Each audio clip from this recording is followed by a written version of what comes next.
Shalom, selamat berjumpa kembali Bapak Ibu Saudara yang terkasih dalam Tuhan. Senang sekali menyapa setiap kita kembali di GKM Menyapa edisi hari ini. Saudara, saya akan menyapa setiap kita dengan membacakan satu bagian firman Tuhan yang terambil dari Ulangan 29 ayat 29. Ya, dengarkanlah, beginilah bunyi firman-Nya.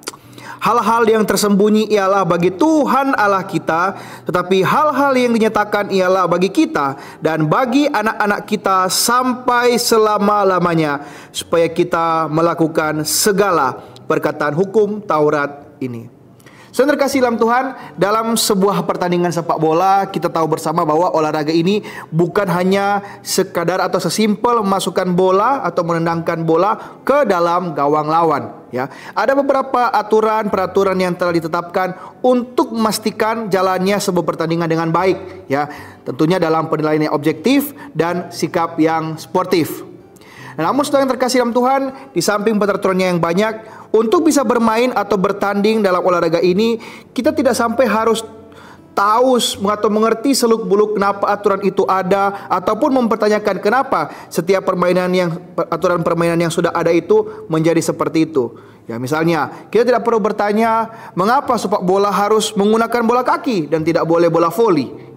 Atau mengapa jumlah penjaga gawang hanya boleh satu orang saja, tidak boleh dua atau lebih. Nah, saudara yang terkasih dalam Tuhan, untuk menikmati olahraga ini kita hanya perlu memahami dan mengikuti aturan yang sudah diatur dan bermain dengan sportif agar menang ataupun kalah, setiap kita yang bertanding dapat menikmati pertandingan tersebut. Nah, saudara yang terkasih dalam Tuhan, begitulah juga kita dalam menjalani kehidupan ini. Saudara, sebagai orang percaya, kita mengimani Allah telah mengatur hukum-hukumnya untuk menjaga keteraturan dan penegakan moral kehidupan manusia.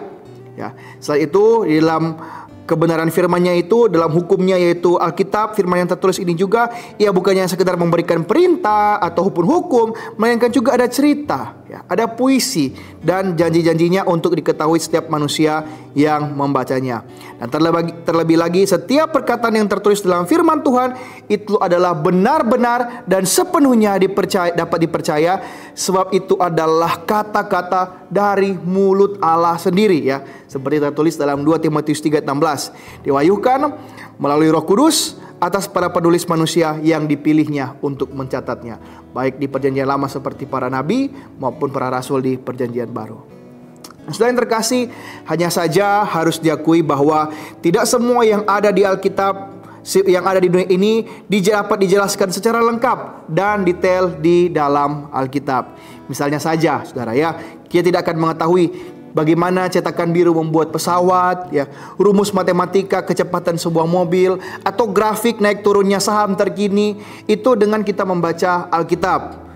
Ya, kita juga mungkin tidak akan dapat mengetahui sepenuhnya jawaban dari pertanyaan-pertanyaan teologis yang tidak dicatat di Alkitab secara detail, seperti kapan misalnya malaikat diciptakan, atau mengapa Tuhan izinkan iblis ada di Taman Eden untuk mencobai Adam dan Hawa, dan termasuk juga berapa tahun lagi akhir zaman itu tiba. Ya, saudara, ada banyak sekali misteri dunia ini yang memang tidak dapat dijelaskan secara sepenuhnya dan detail di dalam Alkitab. Namun, apakah itu artinya Alkitab tidak lagi dapat diandalkan? Saudara, jika kita memiliki pertanyaan atau keraguan seperti itu, maka kita sedang mengabaikan natur terpenting dari Alkitab itu sendiri. Allah memberikan kita firman-Nya bukan sebagai ensiklopedia yang menjelaskan secara detail segala yang terjadi, segala yang ada di dunia ini, tetapi sebagai suatu panduan yang bertujuan untuk menjelaskan siapa kita, siapa pencipta kita, siapa kita sebagai ciptaan, mengapa dunia kita ini ada dan begitu ada dalam masalah, dan bagaimana jalan keluar yang Tuhan sediakan bagi kita. Singkatnya, Alkitab itu adalah sebuah berita keselamatan tentang Allah bagi manusia dan dunia ciptaannya dari hukuman dosa. Dan di dalamnya tersedia segala cerita, perintah dan janjinya yang kita bisa pegang. Nah, saudara, inilah yang disampaikan dari Ulangan 29 ayat 29 ini. Biarlah rahasia Allah menjadi rahasianya, dan apa yang dinyatakannya itulah yang kita umat manusia pegang. Di dalam setiap misteri yang tidak terjelaskan hingga sekarang, disitulah kita belajar untuk tetap percaya kepada Allah pencipta kita.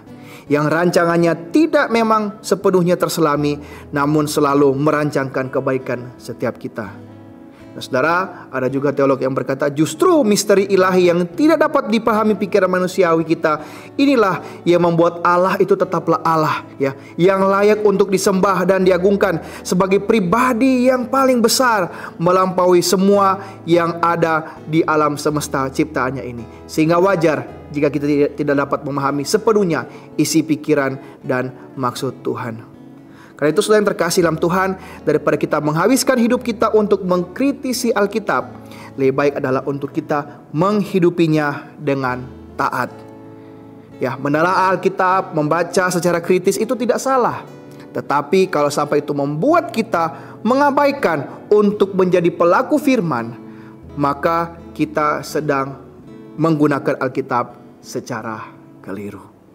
Kiranya kita selalu jadi manusia yang selalu percaya kepadanya dengan setia menaati firman-Nya dan terus berpegang pada janji-janjinya. Selamat beraktivitas di sepanjang hari ini. Tetaplah pegang firman Tuhan dengan teguh dan Tuhan Yesus memberkati setiap kita. Amin.